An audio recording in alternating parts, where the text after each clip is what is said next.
Pop Music Station DWJE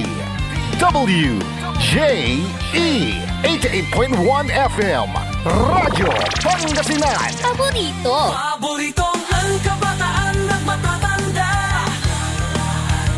Paboritong pakinggan sa bus, tricycle, jeep at mga opisina. Paborito mo, paborito ko, paborito natin lahat. DWJE 88.1 FM Radyo Pangasinan. Number 1 Pop Music Station. Paborito. Ang susunod na programa ay rated GP. GP? Ano yun? Garantisadong pampaborito! Ang inyong mapapakinggan ay isang bayad na programa. Anumang opinyon, balita o pahayag ay walang kinalaman ang himpilang ito. S.P.M. Saray Balitan Matua ed Radyo Pangasinan. Programan magipasabi na Saray Matuan nagagawa ed balay, probinsya, bansa, tanjad intiron mundo. S.B.M. Saray Balitan Matua ed Radyo Pangasinan. Kaulo, Kaantabayo, say lawas kaaro tang kapaborito yo. Joseph Kanilang Bakani. S.B.M. Saray Balitan Matua ed Radyo Pangasinan. Lunes hanggang Biyernes, alas 9 hanggang alas 10 na kabuwasan. S.B.M.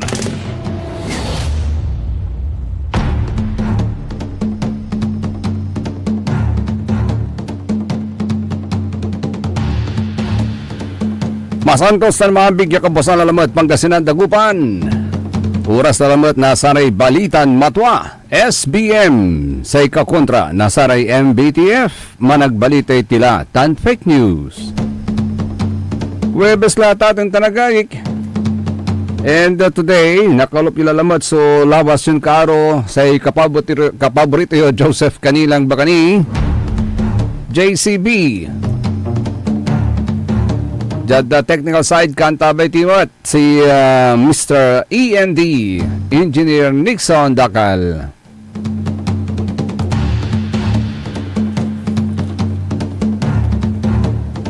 Ne, karuman at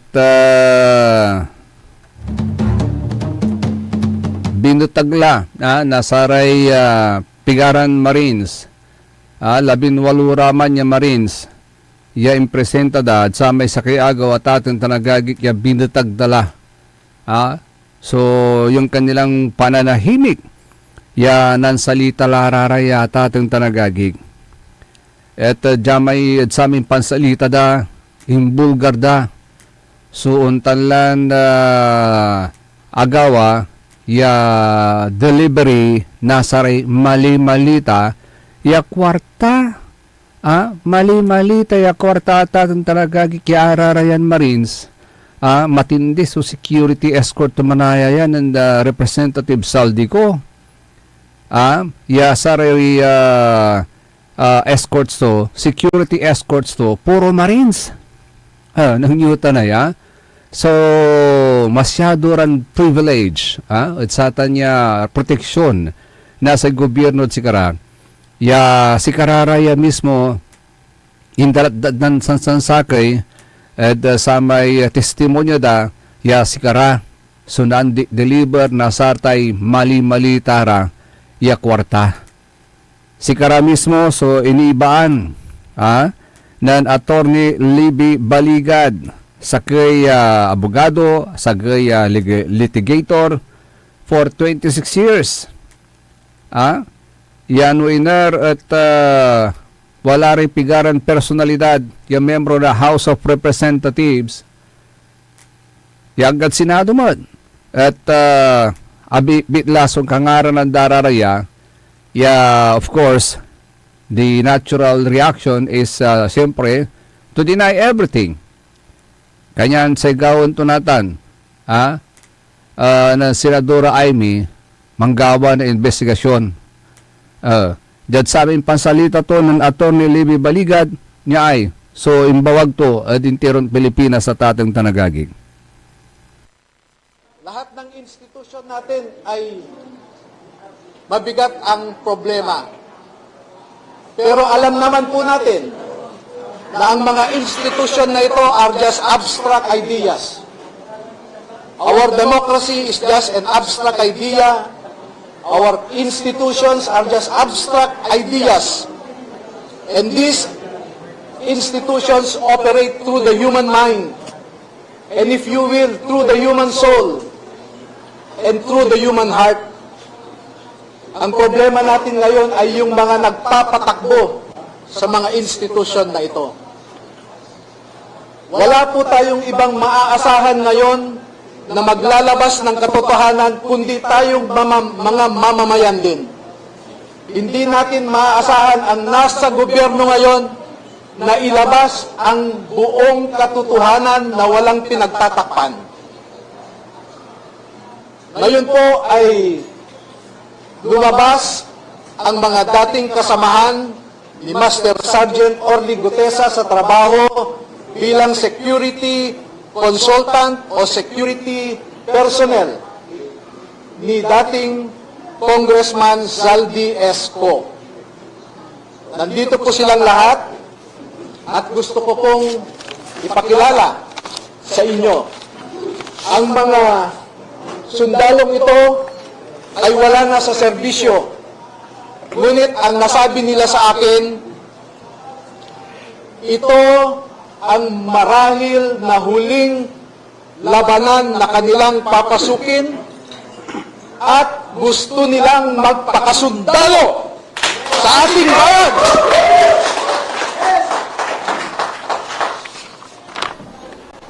Agawatan at aton tanagagit. So, exclusive ya press conference di Manod Club Filipino nan sa may ago na Martes, Pebrero 24. Ya di man at formal ya impakabat na Attorney Libby Baligod ira may 18 ya dating miyembro na Philippine Marines. Ya si karayanatan so una alagay ya star witnesses, At sa may babagadaya, 805 billion pesos ya flood control scam. Ya arayan grupo, dati si Karaso ng Serbia, personal na security detail. Personal, ya security detail na Congressman Zaldico. Tan si Karaso ang ter na detalyadong testimonya at sa may sistematiko kunon pandeliver da nasara tayo malita iya na cash iya tinawag dan basura tinawag dan basura at atong tanagaging akin kasi tinawag dan basura siguro lapod basura mo tirami pang idandalagi agauntan tamaluri kita yung mang deliver kay basura di sa may pandeliveran mo si rin basura mo agauntan. Ayon sa mga sinumpahang payag nitong mga Marines na ito at atong tanagagig, kada malita deliver at atong tanagagig, walay kargaton 48 million pesos. Agi, sana all kanyo, mapapasana all ka na lang sa malita, kakabalog yung malita, sa kargatumanaya 48 million pesos. Iaaya, direktadan ituturo o dino itutulor, aawitan sa may private residence. Binitlada at ating tanagagig si Presidente Ferdinand Bongbong Marcos Jr. demanded Forbes Park, Makati, Tandimanmat at Paway, Ilocos Norte. Kaya pala gumagamit sila ang kanilang means of transportation, kung hindi huban, aeroplano. Aeroplano yung kanilang ginagamit na pandi-deliver ating tanagaging. Natan, walay impanunong ya karakol, ya dokumento, ya pinirmaan na sararaya, ya 18 Marines, ya sa ikwandani, ara may lokasyon na mga proyektong naging gatasan ng pundo. Ara may proyektong naging gatasan ng pundo ay nangyari sa mga probinsya ng Bulacan, Pampanga, si Rodante Orbillo, ayagi, Pangasinan, tan Bicol Region. Ulitan tayo. Ang turaraman sa proyekto ya nanlapuan, Christopher Esquivel, nasa tay 800 million plus. To be exact, it's Leon Jr., 805 billion, I should say. Hindi lang pala milyon. 805 billion flood control scam. Nangyari po yan sa mga lugar ng Bulacan, Pampanga, Pangasinan, at Bicol Region. Walter Apatiran Analanza, probinsya, apatiran lugar at Pilipinas. So nanlapuan tutan. So 805 billion pesos sa flood control Rodel scam. Galapon, Jad samay, jad Bulacan lang bungat kwanda. Cecilio At kinumpirma na sa Independent Commission for Infrastructure. Bernard Gubba, 421%. So talagang non-existent. Fidel Corpus. Hagalin mo sa aga imalagay, Meron po silang kasamahan ang gapoy pa na kanungan, 12 pa. yasay talagang imalagay ang proyekto ginawan o dino Dahil ginawan sa mga datatin personal talagagi. na rason, Pero binayaran Ang dalawa na gobyerno ay, iraratan. meron silang Diyan sa may revelasyon dan walnis o sa kaya revelasyon da. nagtatrabaho pa sa gobyerno. Yan o iner impalapag na sabi ng grupo. Pag-aalinlangan So, ng maaaring atay 56 maapektuhan million ang trabaho ng pesos. kanilang Ha? mga asawa. Ya insalat da. Yung 10 Sa gabay ng ibaga, may 56 million insalat da dolyar.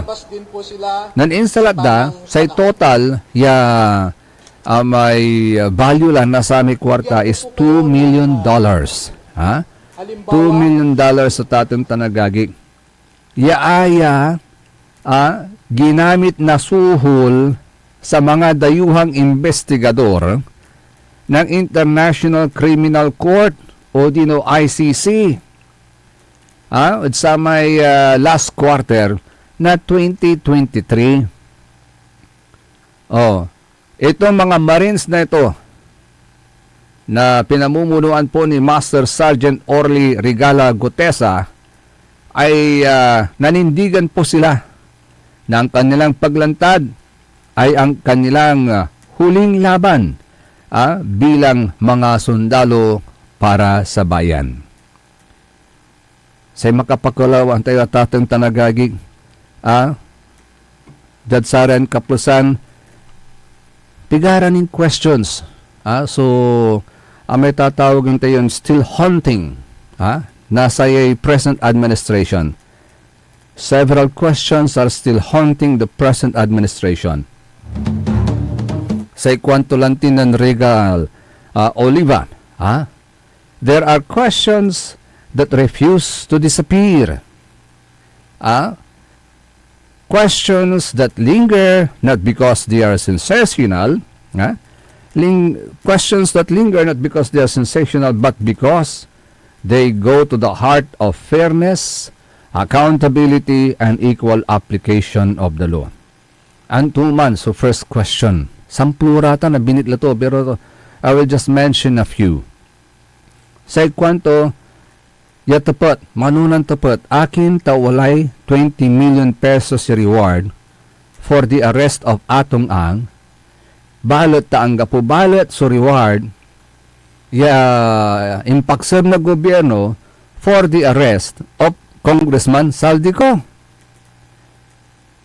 Si katutan sumakapakuklaw, wala talay abalitan nyo.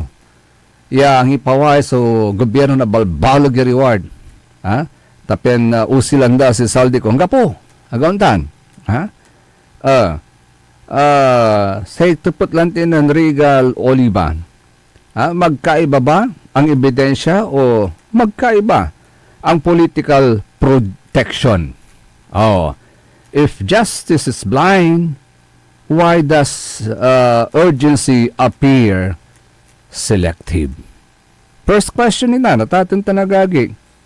Sa second question, sa kwanto, pangkuluan to niyang gadsaren kaplusan that despite the recommendation from the Independent Commission for Infrastructure, wala recommendation the kinan against of the former Speaker, Congressman Martin Romualdez. Pero akin balot ang gapuni kaso yain sigap kontra at sikato. Sa ikwanto kapag may recommendation, dapat may prosecution. Unless kwanto power intervenes. Does accountability stop at the Speaker's door? Di ba, walang nanunutan nyo, walay recommendation na ICI. Pero ang gapo ni balot, so kaso, yan sigap, yaarapan ng former Speaker, Congressman Martin Romualdez. Sa isa kini, question tumat, number 3, sa tanso inyurong to ng Ombudsman Boying Rimulya, at opisina na Ombudsman at atang tanagagig. Sa ikwanto, should a co-warranto petition now be considered against Boying Rimulya, given the serious questions surrounding his qualifications for the Ombudsman post? How does one secure Ombudsman clearance while in office? Is this procedure regularity or institutional absurdity? Dapat pagka naupo kang ombudsman, walang bahid ng dungis kung dagaw tanatatong tanagagig. Because otherwise, kung may bahid ng dungis sa new appointment, how can you be fair? Yun ngayon ang iniisip ng taong bayan eh. How can you be fair? Dapat walang bahid ng dungis, walang political color para maging neutral. Sabi nga niya, our justice is, if justice is blind, why does urgency appear selective? Okay. Yan isa kay, sa isa kinin pangkulawan to, are walad opposition, mainga-ingal ira, ed saya so impeachment, yain sugap kontra ed kinan Vice President Sara. Pero sa pangkulawan to, marundoon ira, on the other hand, marundoon ira, at sa tay prosecution, nasara may involved, at sa tay flood control fiasco. So, anong nangyayari? Anong nangyayari? Si Kararaya, so, pigarad sa may questions to. Hanggang natan, at refuse to disappear in his or in her mind.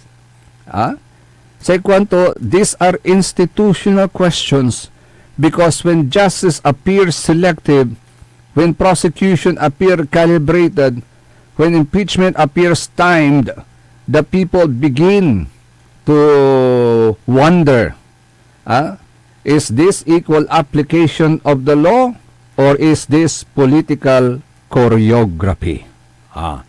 Is this tawag tulay ay, is this equal application of the law or is this political choreography?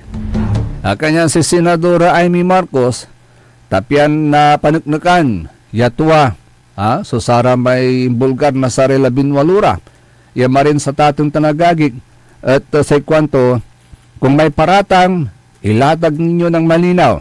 Kung may ebidensya, ilabas ninyo ng buong tapang. Kumbaga sa malita, mananatiling sikreto ang laman yan kung hindi ilalatag sa lamesa at bubuksan. Gantan. Dito natin bubuksan sa Senado at suriin ang malita ng katotohanan. Hindi maaaring trial by publicity ang mangyari. Hindi maaaring ang institusyon ng Senado at pati na rin ang Kongreso at ang dangal ng bawat halal ng bayan, Senado man o Kongresista, ay mayurakan ng walang kalaban-laban. Batid ko na nagpahayag kayo ng nais niyong tayuan ang mga pahayag ninyo under oath. Yan din ang aking inaasahan at susubaybayan. Tamang hakbang na yan upang maging opisyal ang lahat. Kwanto? Pinoprotektahan ko ang Senado hindi dahil sa mga personalidad, hindi dahil kaibigan ko sila, kundi dahil ito ang tinig at tanggulan ng ating bansa. Kaya, kung ang mismong tanggulan ang inaakusahan, marapat din na dito magharap-harapan. Kwanto? Sa ilalim ng panunumpa, sa ilalim ng batas, sa harap ng taong bayan. Huwag tayong masiyahan sa likod lamang ng isang press conference. Kung kayo tunay na naglilingkod sa katotohanan, magharap tayo dito sa Senado. Ang Senado ay hindi tatakbo o tatalikod, lalo na kung may nakadawit na hindi dapat. Sa aking mga kasama na senador, ito rin ang pagkakataon para linisin ang inyong pangalan at itindig ang dangal ng institusyon. Si katutan sa mensahe ito ng Senadora Amy Marcos, niya ay si katu mismo sunang salita, dangalan tayo. Kasi pinapatay ang storya. Baka sakali hindi pa patay. Hindi, baka sakali.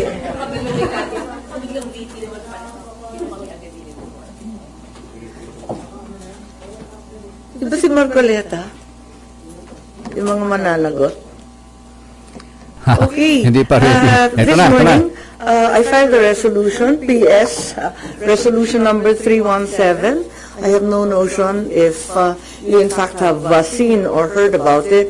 It's a resolution directing the appropriate Senate committee to conduct an inquiry at the earliest possible opportunity into the alleged money delivery scheme involving 18 former military personnel employed by Congressman Saldico and the reported cooperation of certain government officials with the International Criminal Court.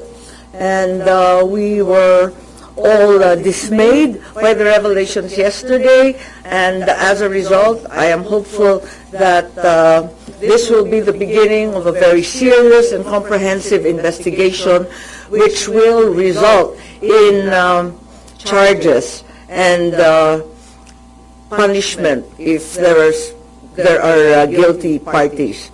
At nananawagan rin ako sa ating magigiting na kasapi ng Philippine Marines na kung may paratang, ilatag ninyo ng malinaw. Kung may ebidensya, ilabas ninyo ng buong tapang. Kumbaga sa maleta, mananatiling sikreto ang laman niyan kung hindi ilalatag sa lamesa at bubuksan. Dito natin buksan sa Senado at suriin ang maleta ng katotohanan. Hindi maaring trial by publicity ang mangyari. Hindi maaring ang institusyon ng Senado at pati na rin ang Kongreso at ang dangal ng bawat halal ng bayan, Senado man o Kongresista, ay mayurakan ng walang kalaban-laban. Batid ko na nagpahayag kayo na nais ninyong tayuan ang mga pahayag ninyo under oath. Yan din ang aking inaasahan at susubaybayan. Tama ang hakbang na yan upang maging opisyal ang lahat. Pinoprotektahan ko ang Senado hindi dahil sa mga personalidad, hindi dahil kaibigan ko sila, kundi dahil ito ang tinig at tanggulan ng ating bansa. Kaya kung ang mismong tanggulan ang inaakusahan, marapat din na dito magharap-harapan na. Sa ilalim ng panunumpa, sa ilalim ng batas, sa harap ng taong bayan. Huwag tayong masiyahan sa likod lamang ng isang press conference. Kung kayo'y tunay na naglilingkod sa katotohanan, magharapan tayo dito sa Senado. Ang Senado ay hindi tatakbo o tatalikod, lalo na kung may nadawit na hindi dapat. Sa aking mga kasama na senador, ito rin ang pagkakataon para linisin ang inyong pangalan at itindig ang dangal ng institusyon. Maraming salamat po. Andito naman po yung affidavit. Siguro nakita naman ninyo yung joint affidavit na mahaba na ginawa ng ating mga Marines kahapon. Ang balita ito ang karugtong ni Sergeant Gutesa at may susunod pang 12, isang dosena pang Marines na lalabas. Meron ring sasabihin. Tungkol dito, duty rin kay Congressman Saldico dati. Meron rin na umiikot na iba't ibang mga link matrix, siguro nakita na rin ninyo. At ang talagang binibigyan ng pansin nito at binidiin ay yung mga mastermind. Sapagkat alam naman natin lahat na hanggang ngayon ang tinutumbok pa lamang yung mga small fry ika nga, yung mga dilis, yung mga maliliit at maliliit na kasangkot. Malaki man ang halaga, hindi sila yung mga tunay na mastermind. Tumbukin na ang mga mastermind at katulong natin ang ating magigiting na mga Marines. Yun lang po. Maraming salamat. Si Katutan at ating tanagagik. So, sa may Pwede i-addend galaw natin. o hakbang ni Senadora Amy Marcos na kanyang ginawa, piyanjarun natatong tanagagik at hindi lang ito preskon. Dapat may matukoy na kung sino, no siya pa. So talagang mastermind. At kung makita kung sino ang mastermind, palagay ko, what is makikinig next? naman ang lahat Tignan kapag, natin kung dumating anong sila magiging dito next at, na hakbang ano pang, kung sakali ang nagawin gawin, ng maririnig Senado. tao ng direktamente. Kapag ka na-unmask na nila kung sino ang mga tunay na mastermind, kung sino yung mga malalaking isda. Kasi ang kakulagyassiran nila ba? Mga bagsang susaray nakakaswa, nag-aunta na tatong tanagagik. Kanya nakaukulan sirin, nagawatan, yahiring, demand at Senado. Kontole so saray balitan matwa SBM yaka kontra na saray MBTF managbalitay tilatan fake news kaya rin na sarayan pakabat tan paimano malalapunid saray manangan tabay. Ang puta-putang Iran Balita. Huwag niyo kong subukan. I am sorry. Kung walang kurap, walang mahirap. My God, I hate drugs. Mahiya naman kayo sa inyong kapwa Pilipino. Ang puta-putang Iran Sunata. Dame yung Son ang puta-putang Iran impormasyon. Aya sa #1 pop music station. DWJE 88.1 FM. Radyo Pangasinan. paborito. Want to escape the hustle and bustle of city life? Look no further than the River Palm Hotel and Resort, your premier destination for affordable luxury in Pangasinan. Nestled in the heart of Barangay Banyaga, Bugalyon, our hotel is surrounded by the breathtaking beauty of the Agno River. Our haven for comfort embodies the essence of Southeast Asian hospitality. Whether you're seeking a romantic getaway, a family vacation, or just a peaceful retreat, the River Palm Hotel and Resort is the perfect choice. So what are you waiting for? Book a tranquil experience where unforgettable memories are waiting to be made. For reservations and more information, visit our Facebook page, River Palm Hotel and Resort. Your home by the river awaits you. Ngayong 2025 ay ang ika-100 taon ng pagbibigay serbisyong pangkalusugan ng Region 1 Medical Center bilang isa ng 1,500 bed capacity na ospital. Mas marami pa ang mapapagaling at buhay na madudugtungan ng ospital di lamang sa Pangasinan kundi sa buong Northern Luzon sa tulong ng 12 accredited residency training programs at 13 active specialty centers nito: Cancer Center, Dermatology Center, Eye Center, Heart Center, Toxicology Center, Burn Care Unit, Center for Mental Health, Acute Stroke Unit, Geriatric Center, Infectious Disease Center, Kidney Transplant Unit, Lung Center, at Trauma Center. Patuloy na mangunguna ang R1MC sa pagpapaigting at pagpapaibayo ng dekalidad na healthcare delivery hanggang sa susunod na siglo.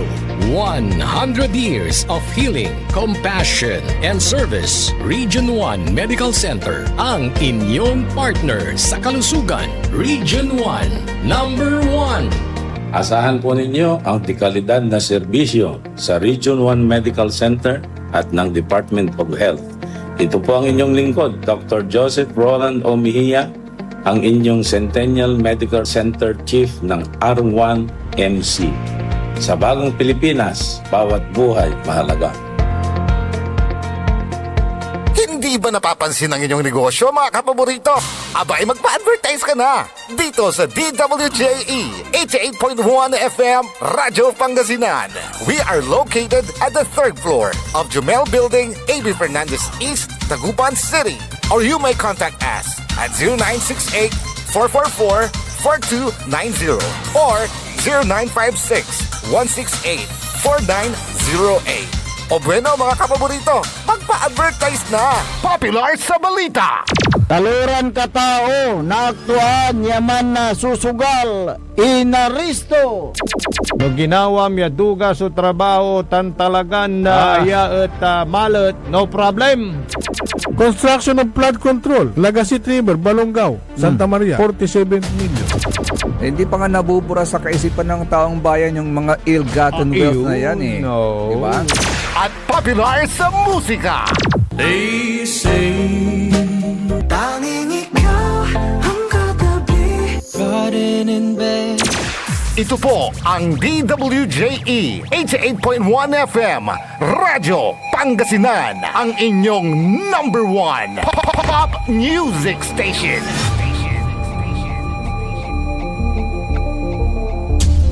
Diyan Pangasinan, walay saksa kaya radio station ya iiyag na saray Pangasinense. Diyan Asinggan, Paborito. Balunga, Paborito. Natividad, Paborito. Rosales, Paborito, San Manuel, Paborito. San Nicolas, Paborito. San Quintin, Paborito, Santa Maria, Paborito. Nandyan tayo. Paborito.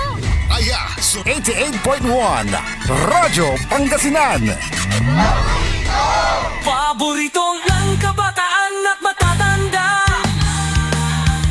Paboritong pakinggan sa bus, tricycle, jeep at mga opisina. Paborito mo, paborito ko, paborito nating lahat. DWJE 88.1 FM Radyo Pangasinan. DWJE 88.1 FM Radyo Pangasinan. Paborito.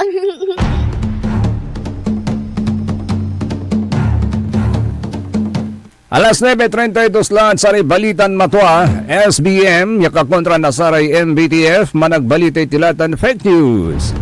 Hello, good morning kay Mami Fanny Florante.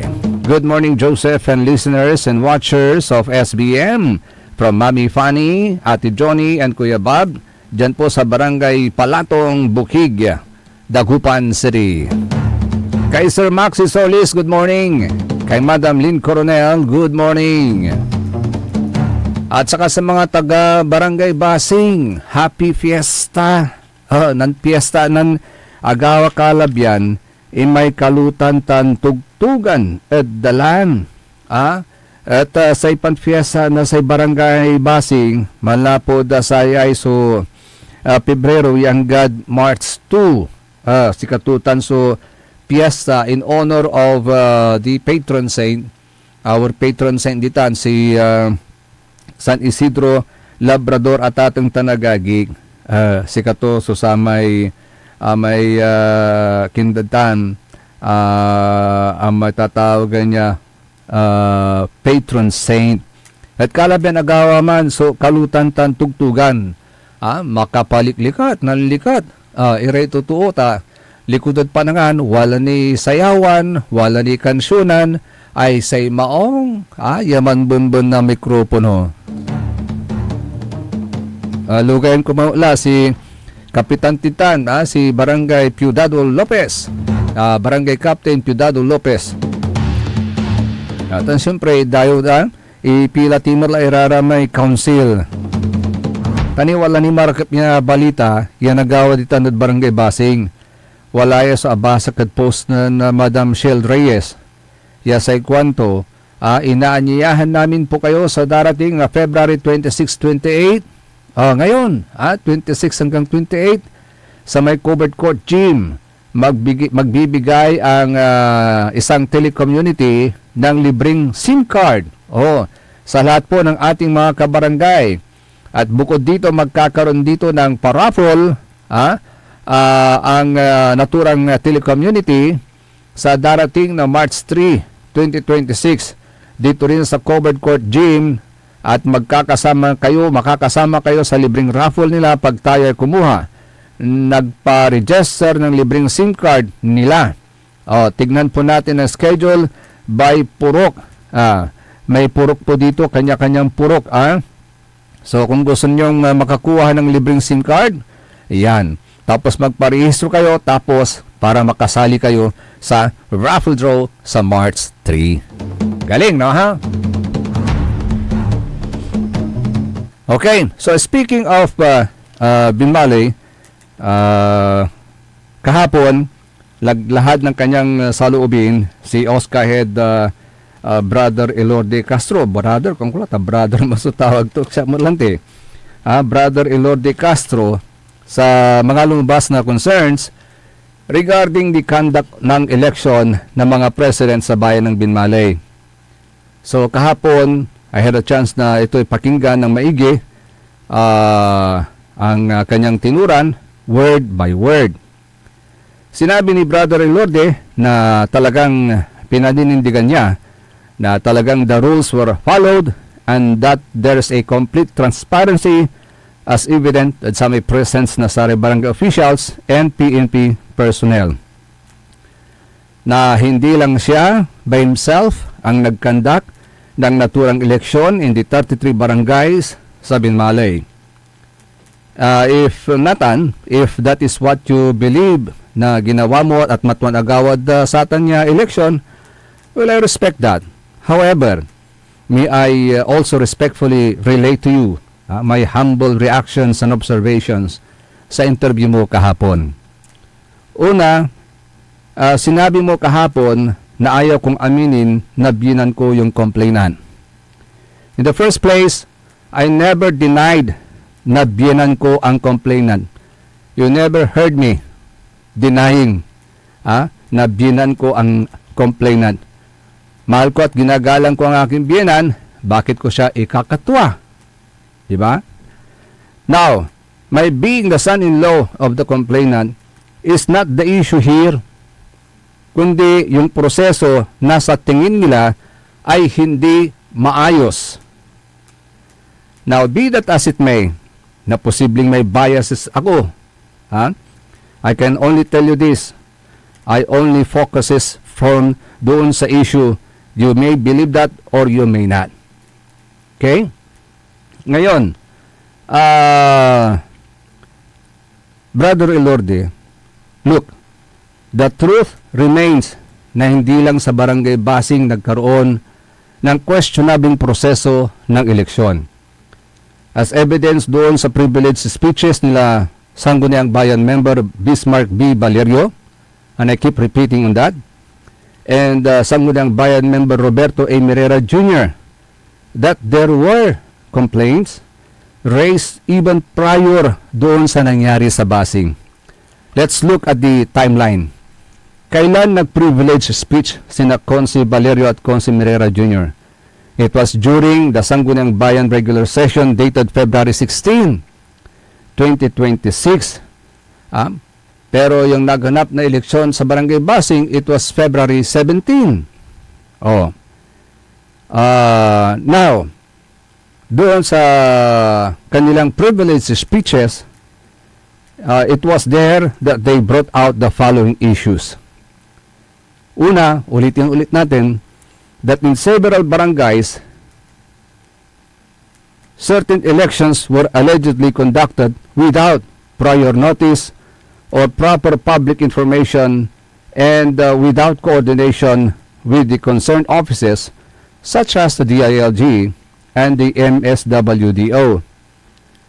That the OSCA head, and that's you, was personally reading the votes during the process when ordinarily designated election officers or members of the electoral board should have performed such functions. Diba? Dapat kasi OSCA head ka, hindi na ikaw ang nagbasa. Let others read it, not you. If you really maintain that there is transparency. Gantan. OSCA head ka dapat di ka na akimitirol, di man. Iba nang nagbasa, not you. Okay. Another thing, that your authority is being questioned being the OSCA head to conduct the elections. Yun ang sinasabi natin. That in some instances, the elections were allegedly conducted solely by you. Oh, totoo ba yun allegation? Sinabi nila yan sa kanilang mga privileged speeches. Oh, that the counting of ballots were allegedly done without the presence of watchers. Yeah, ganyan din po ang nangyari sa basing. Di ba normally, kapag nagbibilang tayo ng baluta, to ensure transparency, dapat may tao sa likod na nakakakita ng binabasa natin. But you did not do that. According to Tsayeso, reklamo da at sika. Now, you are saying that you are standing your ground, na talagang transparency was observed. Now, let me ask you, would it be more meaningful if only you yourself took the initiative also of asking or even commanding both parties or candidates to have their poll watchers na pumunta sa likuran mo para ma-establish na credible at walang bias yung nagbabasa? Diba? Saan sila lamang sige ng basa? Para may complete transparency, dapat sinabihan mo yung both parties na maglagay ng kanilang mga poll watchers sa iyong likod habang ikaw ay nagbabasa. And I think that's the kind of transparency na gustong makita ng tao sa naganap na eleksyon. Hindi ba dapat? Another one, mandated ba sa bylaws ng Senior Citizens Association na dapat OSCA-head ang magbasa ng resulta ng baluta? Mandated ba yun? Ngayon, doon sa sinasabi mo magsasampa ka ng demanda laban kay Madam Laureta B. Sandoval na aking biyenan, na kung hindi niya ito turn over kung ano man ang meron in her position to the next or incoming president. With all humility, Brother Ilorde, allow me to offer you my thoughts and my apologies if my ignorance is offensive. One, if ever umabot sa demandahan, kasi walang turnover, pero actually nangyari na po yung turnover, sino po ang directly at rightful na dapat magdemanda? Ang OSCA-head o yung president-elect? From what I've learned, correct me if I'm wrong, ang directly affected party should be the complainant, hindi ho ba? In this case, who is the directly affected party? I am just asking this. And please again, forgive my ignorance if ever. Though ito, sabi ko na nga, tapos na, nagkaroon na ng turnover. I am just asking to clarify this thing. Secondly, from what I know, again forgive my ignorance. Ano ba yung mga significant things na dapat i-turn over na without which ma-jeopardize yung operation ng OSCA? Kung records po ang hanap ninyo, di ho ba may records din na nasa inyong tanggapan? And by the way, the incoming president or the president-elect is Madam Emma, who was then the secretary of Madam Lita, and I am sure she has all the records. Secretary. Siya ang record keeper. Ngayon, kung sakali lang, ito lang ba magiging dahilan para idemanda mo ang isang 70 years old plus na former DepEd employee? Hindi ba dapat at her age, at on your part as OSCA head, dapat daanin na lang sa maayos na usapan? Rather na mag-threaten ka ng lawsuit? Yan kagad talaga ang pumasok sa isip mo. Hindi ba pwedeng pag-usapan? Ikaw being the OSCA head, can you not persuade So you think, 70 years old plus yun, do you think that's the most appropriate thing to do? At ang idemanda mo siya at kung sakali ipakulong? Brother Elorde, where is your heart? Wala bang puwang ng salitang pagmamahal sa puso mo? Bakit po tayo may batas patungkol sa mga senior citizens? Yan ay para protektahan ang kanilang karapatan and their overall welfare. Hindi ho ba? Tapos sasampahan po ninyo sila ng kaso? Let me ask you this. Will it make you happy and satisfied to do that? Brother Elorde, sir. Now, dumako tayo doon sa integrity of the election. Ang SCA, o Senior Citizens Association, ay grupo ng mga senior citizens. And from among them, they elect their officers. And from the definition ng Senior Citizens Association according to law, it does not state there that the LGU should be mibabali or intervene in their elections. Di ho ba? Now again, please correct me if I am wrong. Kasi, from what I've learned doon sa interview ko kahapon from the former mayor, different pala yung pag-appoint ng OSCA head because it is the local chief executive who appoints the OSCA head, which drove me to the conclusion na yung SCA is apolitical. Pero doon sa OSCA, it's political in nature. Why? Kasi ang nag-appoint yung mayor. Tama ho ba? Pero bakit selection pa lang ng SCA may presence na po ang mayor? Hindi man po ninyo sinasabi na hindi kayo nakialam, but the mere presence of the local chief executive is already sending a message. Agauntan, Brother Elorde, sir. Yung presence kasi ang nagdala eh. Tama ho ba o mali? Now, I am glad, as I have said before, na these concerns were taken up sa Sangguniang Bayan to prevent similar violations and happenings again in the next election, which is 3 years from now. And by the way, Brother Elorde, let me ask you this. You are the OSCA head, tama? Pero, tama ba na treasurer ng FISCAP yung kapatid mo? Treasurer ng FISCAP and then you are the OSCA head?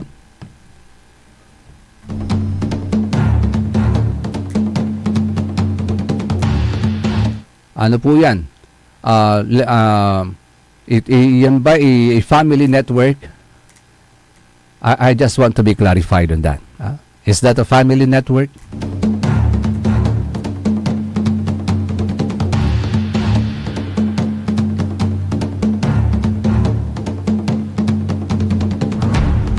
Alas 9:49, oras na natin. Saray Balitan Matwa, SBM, yaka kontra na saray MBTF, managbalitay tila, tan fake news.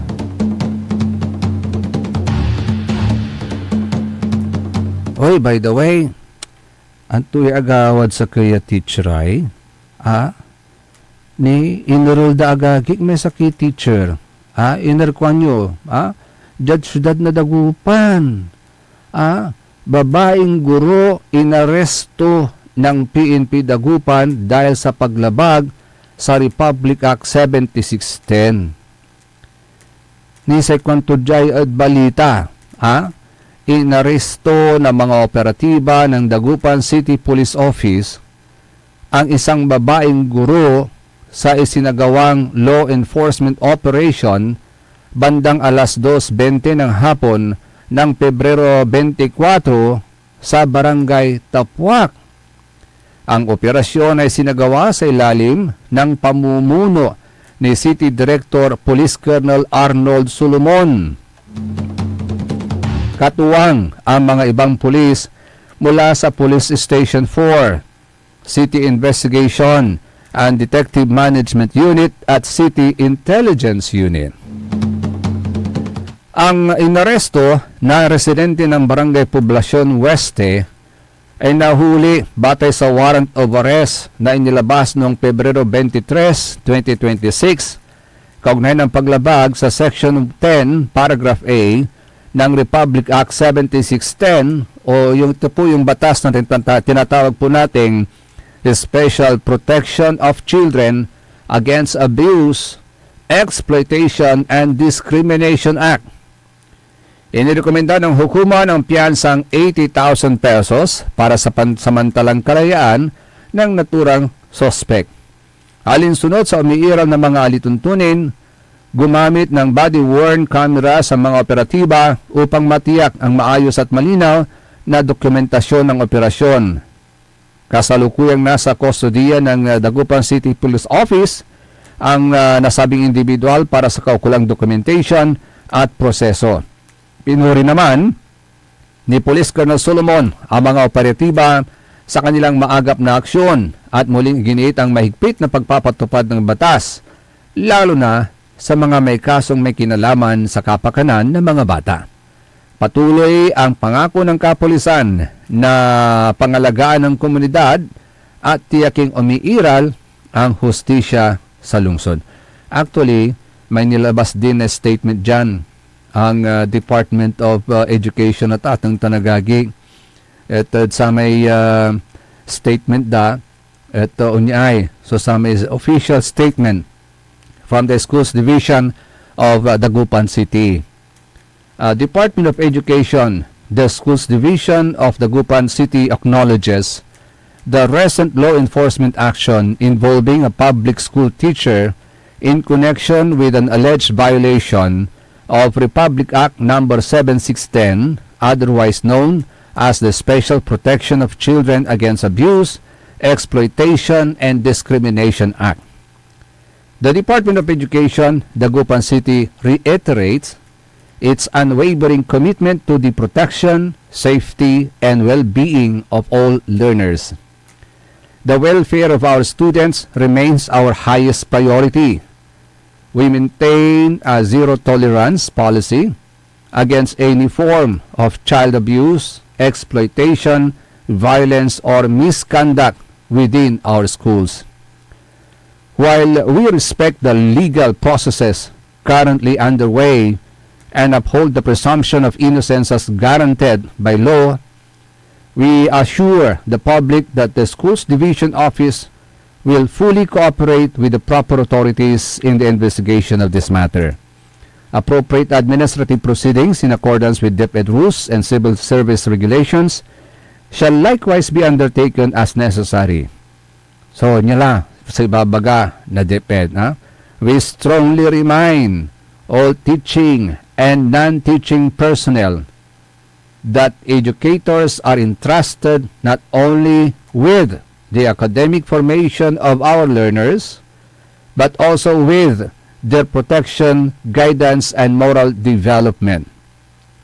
Any act that compromises the dignity, rights, and safety of our students is taken with utmost seriousness.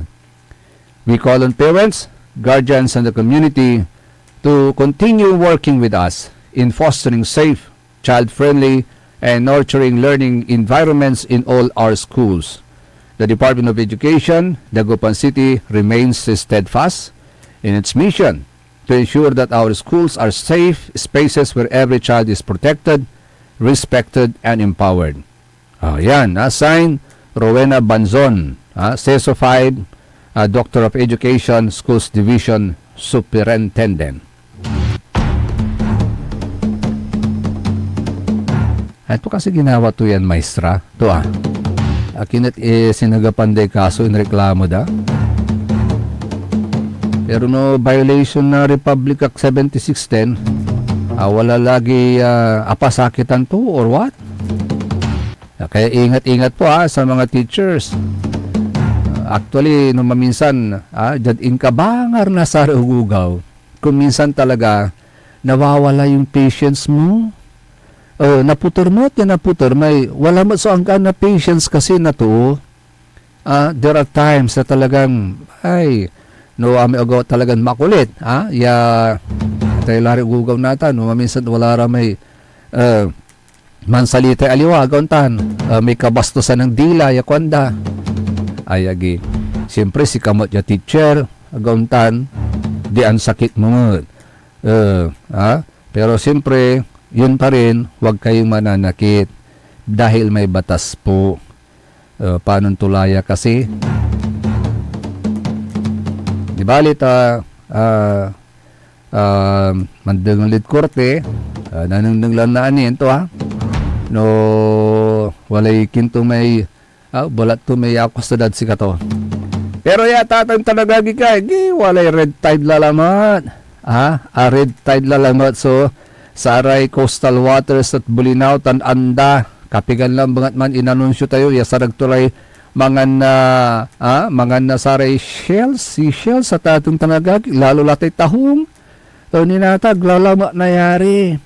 Batay sa pinakahuling laboratory results ng BFAR, RFO1, nagpositibo mula sa red tide toxin ang mga nakolektang shellfish samples mula sa baybayin ng Bulinaw and Anda, Pangasinan. Pansamantalang iwasan ang pagkuha, pagbibenta at pagkain ng anumang shellfish at alamang mula sa Bulinaw at Anda habang hinihintay ang opisyal na shellfish bulletin. Ligtas kainin naman ng isda, mga pusit, alimango at hipon, basta sariwa. Dapat fresh. Natatanggalan ng lamang loob at nahugasan ng mabuti bago lutuin. Patuloy po ang monitoring ng BFAR upang masiguro ang kaligtasan ng lahat. Hinihingi namin ang inyong pangunawa. Sign BFAR 1. Kanyan santani Mr. EMD agtanimamangan na tahong sakripisyo tanay day sir andi bali ta Lenten season okay again tulaya Beno, hanggang pulay malami oras sa ating tanagagik si Karatan Susaray Balitan Matwa SBM yaka kontra na saray MBTF managbalitay tilatan fake news. Akalo pa kantabi lalungula sa ilawas yun kaaraw lawas yun kapaborito Joseph Kanilang Bakani. Kantabay team on the technical side si Mr. END Engineer Nixon Dakal. Antabayan ang susunod kagad ng number 1 kapaborito Joey Baby. Dito lamang sa number 1 Pop News 6 Station ng lalawigan ng Pangasinan. DWJE 88.1 FM Radio Pangasinan Paborito.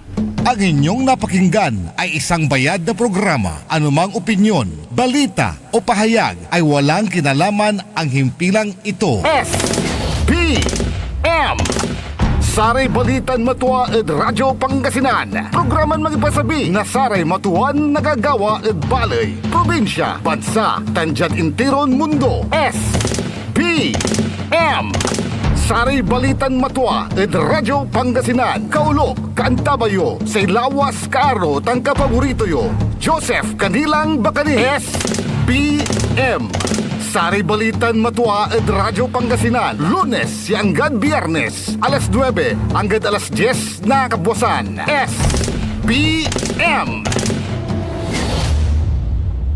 Tired of the stress and noise of the city? And looking for